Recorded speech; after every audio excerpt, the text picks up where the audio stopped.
यहाँ पर आपको सिंपल जो है ना वो बनाना है गेट प्रोडक्ट फंक्शन बना लो तो उसको एसिंक का फंक्शन बनेगा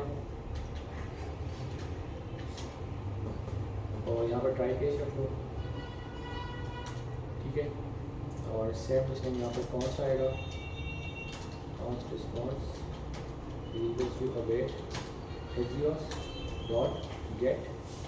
और एक्सियोस मैंने ऑलरेडी इंस्टॉल कर रखा है, अगर नहीं किया हो तो आप लोग कर लेना। सर फैक्स से भी कर सकते हैं? हाँ फैक्स से भी कर सकते हो।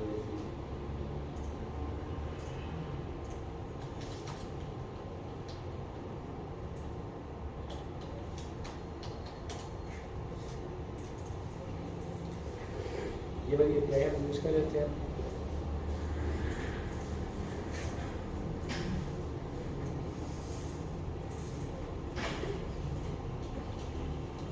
ठीक है, ये एपीआई यूज़ कर लेते हैं और उसके बाद कंसोल डॉट लॉग में रिस्पांस चेक कर लेते हैं क्या रिस्पांस आ रहा है। और एक और चीज़, ये वाला फंक्शन है ना गेट एड्रेस वाला, इसको आप लोगों ने क्या हमने गलत कर लिया यार, इसको हमने यहाँ से अलग से कॉल कर लिया।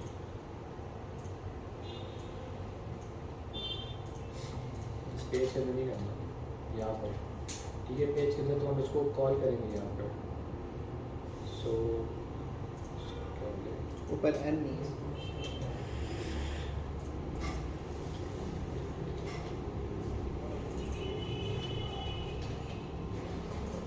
और यहाँ पर हम क्या करेंगे, const products equal to await get products. Await करना है ना क्योंकि प्रॉमिस को हेडिंग भी करना है, और प्रॉमिस को हेडिंग जब आप कर रहे हो तो यहाँ पर एसिंक भी लगाओगे क्योंकि ये प्रॉमिस आपको रिटर्न करेगा। कोर्स अभी जैसे कुछ रिटर्न किया तो नहीं है, तो मेरे ख्याल से हम यहाँ से रिटर्न किए बगैर यहाँ पर एक फंक्शन कॉल कर लेते हैं फिलहाल के लिए, क्योंकि अभी रिटर्न नहीं करना हो ना। तो यहाँ पर हम प्रॉमिस हेडिंग कर रहे हैं ऑलरेडी। तो चलो देख लेते हैं इसको क्या शो कर रहा है। प्रोडक्ट वाले सेक्शन में जाओगे, यहाँ पर इंस्पेक्ट पर क्लिक करना कंसोल में, तो कंसोल के अंदर क्या है, कंसोल के अंदर कुछ भी नहीं आता। जेसन में भी ऐसा नहीं करना है? हाँ वेट डॉट नहीं रिस्पॉन्स डॉट जेसन। सर ये भी प्रॉमिस रिटर्न करेगा, उसके लिए वेट हमने लगाया हुआ तो है ओके।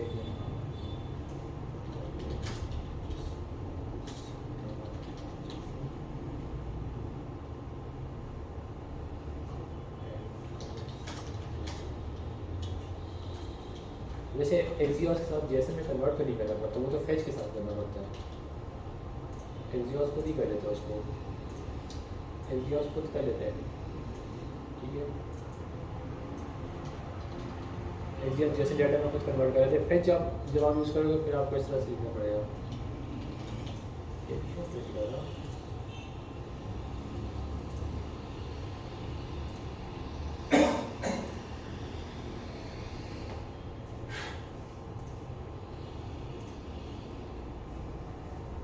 सर ये क्या पता इंपोर्ट ना हो एक्सियोस पर।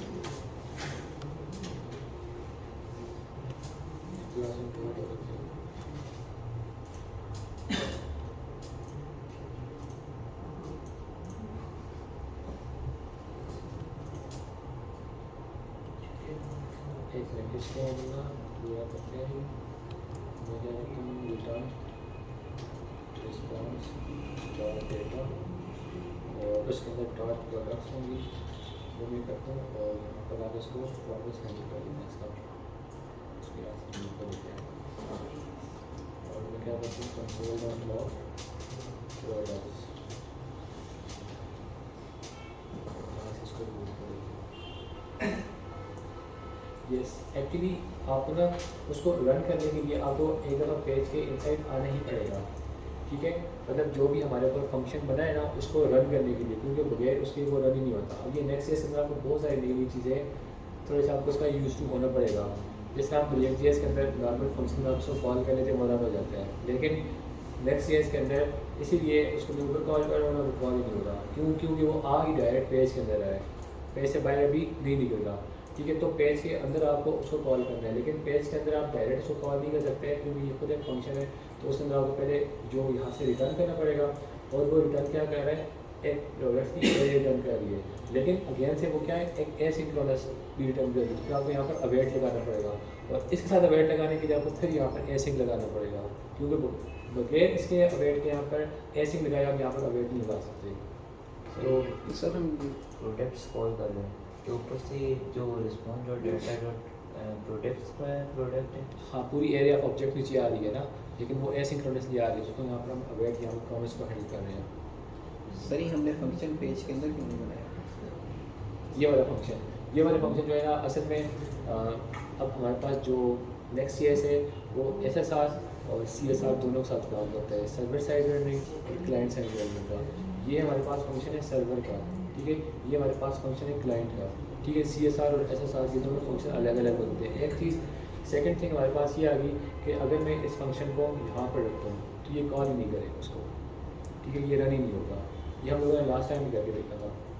यहाँ पर आपको क्लाइंट का अलग लिखना पड़ता है और सर्वर का अलग लिखना पड़ता है, इसीलिए अगर हमें इस फंक्शन के अंदर ही करना पड़ता तो हम यूज़ कर सकते थे यूजर स्टेट और यूजर पेड, वही किया करते थे ना। वो क्या था, वो सारा क्लाइंट साइड था। अब सर्वर साइड टोटली अलग है, ये सर्वर का मतलब है, ये वाला सारा सर्वर का है, ठीक है। ये क्लाइंट का ये वाला आ गया। और वैसे हम क्लाइंट के साथ भी कर सकते हैं यूज स्टेट और यूज के साथ, लेकिन उसके लिए हमें यहाँ पर वो लगाना पड़ेगा यूज़ क्लाइंट इस तरह से। मतलब आप लोगों ने नाम सुना होगा ना यूज स्टेट का, कैलविन का, कि वो मोबाइल फर्स्ट अप्रोच है, सुना हुआ है ना। उसका क्या मतलब होता है? मैंने रिस्पॉन्सिव मोबाइल के लिए पहले वो मोबाइल के लिए लिखता है, डेस्कटॉप के लिए आपको खुद लिखनी पड़ती है। तो जो नेक्स्ट CSS है ना, वो असल में सर्वर के लिए है, तो क्लाइंट फ्रंट एंड के लिए आपको खुद बनाना पड़ता है उसको। तो ये बैकएंड फर्स्ट अप्रोच है ये नेक्स्ट CSS,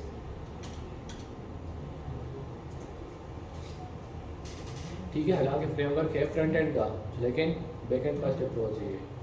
तो दैट्स इसको उन दोनों को अलग अलग लिखना है।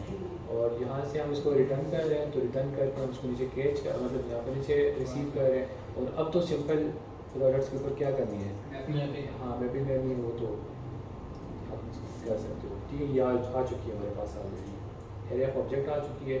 और बस इसमें एक ध्यान देने हम लोगों ने कि ये जो इमेजेस है ना, नेक्स्ट CSS के अंदर इमेजेस बहुत ज़्यादा मसला करती हैं, ठीक है। अब अभी हमें कितना ज़्यादा दे रहे थे, तो ये हम लोगों ने लास्ट टाइम भी इसको ना हैंडल किया था यहाँ पर, ये तो नहीं यहाँ पर।